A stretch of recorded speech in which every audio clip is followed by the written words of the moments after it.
Another guy that I think is in a similar ilk in terms of being a great player or possibly being a great player is Khmori House. Now, to me, I don't think this one is nearly as guaranteed. You know, you look back at last year, played in all 12 regular season games for Washington, did start 5 games, finished the season with 35 total tackles, 1 tackle for loss, 0 sacks, 8 quarterback pressures, an interception, and 4 passes defensed in 317 snaps.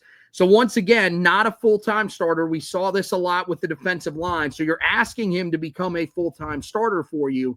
But I do think that there is a guy that we'll talk about here in a second in Mekhi Bayor that's in the room as well. That's going to take, I think, some of the pressure off of Khmori House. I think this is one of those guys, though, that you look at him, you look at how he's built. This is a hybrid safety that is playing linebacker for Carolina. So we've talked about wanting to be better with the, defending in the middle of the field. These matchups that, Carolina gets put in where you're matching up a linebacker with a tight end and it doesn't necessarily work. It leads to these big performances from tight ends. We've seen that over the last few years. I don't think you necessarily have to worry about it nearly as much this year because I think you see it with Andrew Simpson being a good coverage guy.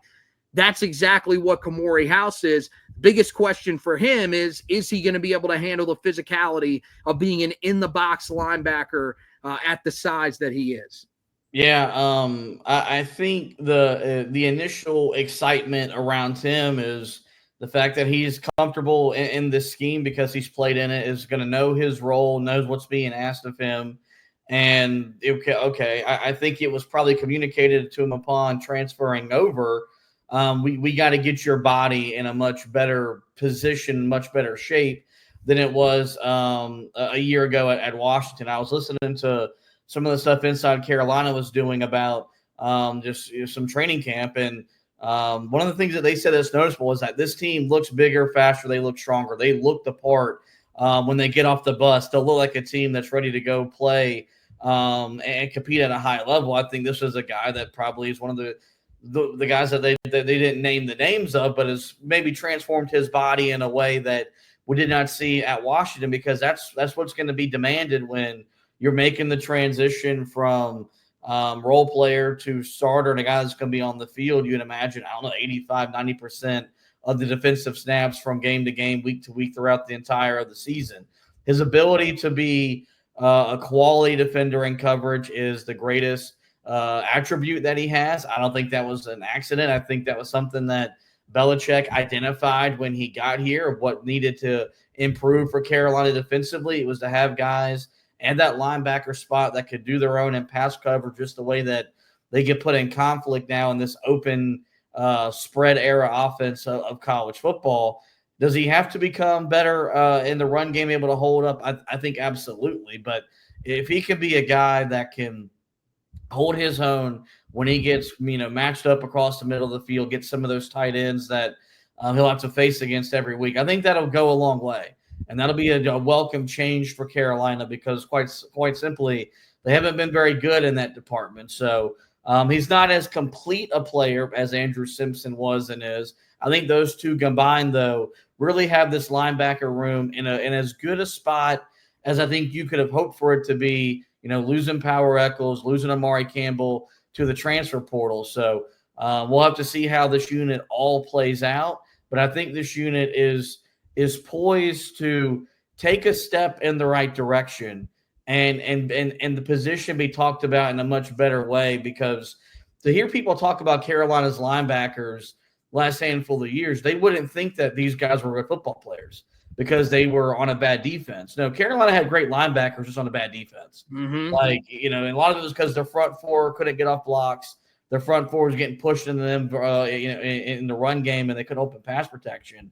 But those guys are really good football players. Amari Campbell, I think, is going to be, a star in the Big Ten, and be interested to see the narrative that exists around him. I think Carolina's got 2 really good linebackers that'll be talked about in a different way, because I think Carolina's defense is poised to be better than it's been the last handful of years. Yeah, I don't know if the guys that are going to be out there this year are necessarily going to be as good of linebackers as the ones that we had the last few years. The thing is that when you look back at the linebackers from the last few years, look at how much was on their plate, because the defensive backs were not strong enough to be able to really help them out, especially the safeties. So the middle of the field was just a complete disaster. It was up to them to basically take care of the middle of the field in the passing game. Then in the running game, ton on your plate, because the defensive line is not getting home. They're not doing what they're supposed to do. So it's on you guys to not only help in the run game, but also you were a part of the group that was able to get pressure on the quarterback. Go back to last year. Who was the guy that led the team in sacks for Carolina a year ago?